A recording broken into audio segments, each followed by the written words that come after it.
Instagram, @argumentos. Desde allí siempre recibimos sus comentarios y preguntas. Continuamos en esta conversación con Daniel Santolo y veíamos pues esos escenarios donde es necesario sentarse. ¿Qué se debe incluir en esos acuerdos y cómo iniciar pues ese proceso de diálogo, ese proceso de negociación, y qué actores también juegan un papel fundamental en este proceso? No solo los actores nacionales, sino también los actores internacionales. Bueno, ahorita hay una mediación bien interesante que la están tratando de hacer el gobierno colombiano, brasileño y mexicano, que son ciertamente sectores progresistas que les preocupa el país, que les preocupa que Venezuela salga de esta situación en la que está. Hay otros voceros que lamentablemente no ayudan, ejemplo, el vocero de Argentina, presidente de Argentina, el señor recién electo en Panamá, que estaba convocando una reunión de presidentes, yo no sé para qué. Entonces, esas posiciones tampoco ayudan. Hay que buscar mediadores que de verdad puedan sentar a las partes en conflicto, bueno, y llegar a acuerdos. ¿Acuerdos de qué tipo? Acuerdos de funcionamiento, acuerdos de ver cómo resolvemos el problema. Por eso es importante esta ayuda. Lo que no ayuda en nada son esas declaraciones disonantes que lo que buscan es mayor enfrentamiento. Entonces uno lo que tiene que hacerle el llamado al gobierno nacional, bueno, ahí hay una posibilidad, ¿por qué no? Sentar las partes con una mediación de ese tipo y conversar cuál sería la solución de este conflicto. Venezuela necesita salir de esta conflictividad, ya son más de 20 años en este conflicto, en este enfrentamiento que lo que ha hecho es empobrecer al país.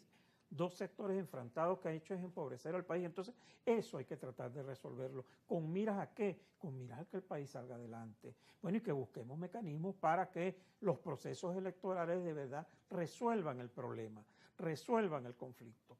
Porque lamentablemente, cada vez que se hace una elección, pareciera que es muy por el contrario. En vez de resolver el conflicto, lo exacerban. Porque también aquí hay gente que se ha dedicado a lo largo de los años a gritar fraude por todo. Bueno, entonces uno dice, a lo mejor llegó el fraude de verdad y nadie se está dando cuenta o nadie te cree, porque aquí hay gente que ha mantenido a lo largo de toda la historia electoral del año 2001 para acá, bueno, que que el gobierno nunca ganó una elección. Entonces eso le ha hecho mucho daño también al sistema político venezolano. Los partidos políticos disminuidos totalmente, partidos judicializados, partidos que se les quitaron sus tarjetas. Bueno, todo eso hay que sentarse a conversarlo, ver cómo hacemos para modificar, ponernos de acuerdo a hacer unas modificaciones constitucionales. Eso pasa por elegir una asamblea que nos represente a todos, donde tú puedas plantear ahí cosas tan sencillas como eliminar la reelección indefinida, que le ha hecho mucho daño al país, buscar la posibilidad de una segunda vuelta electoral, eso ayuda mucho en los procesos electorales, porque resuelve los conflictos. Claro, buscar esos mecanismos que Que ayuden. ayudarían. Volver a la proporcionalidad.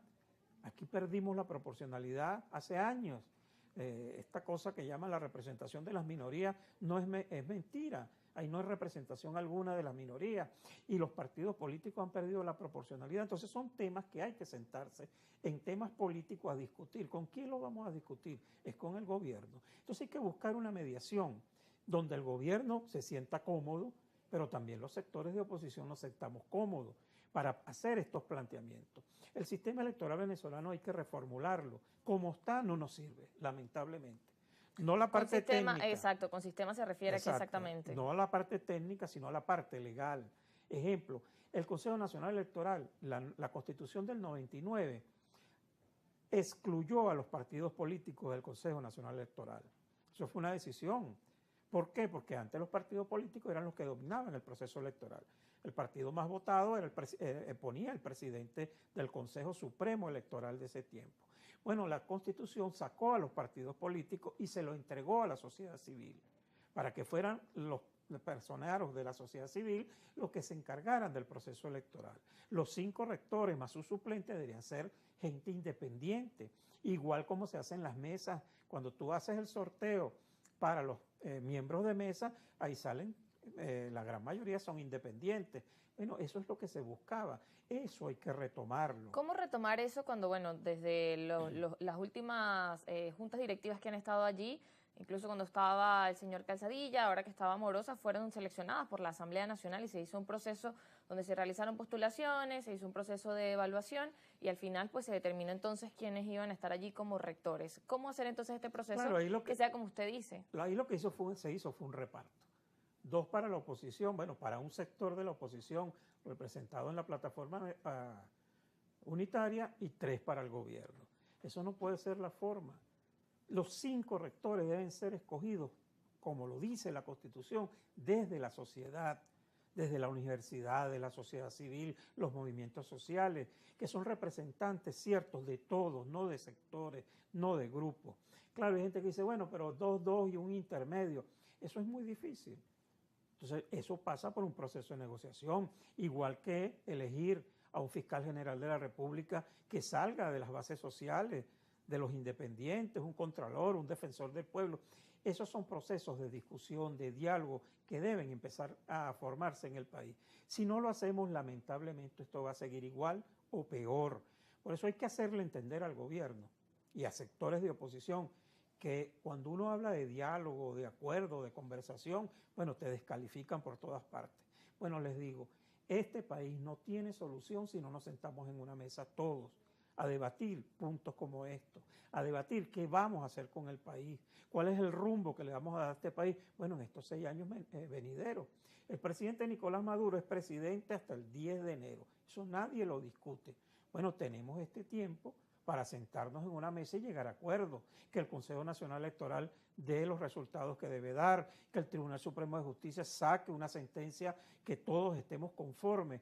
Bueno, esos son los mecanismos para resolver los conflictos.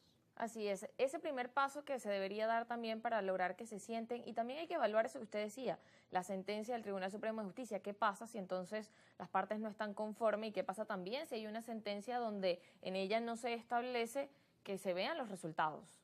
Exactamente, eso que va a generar mayor conflictividad, mayor desconfianza en el proceso electoral.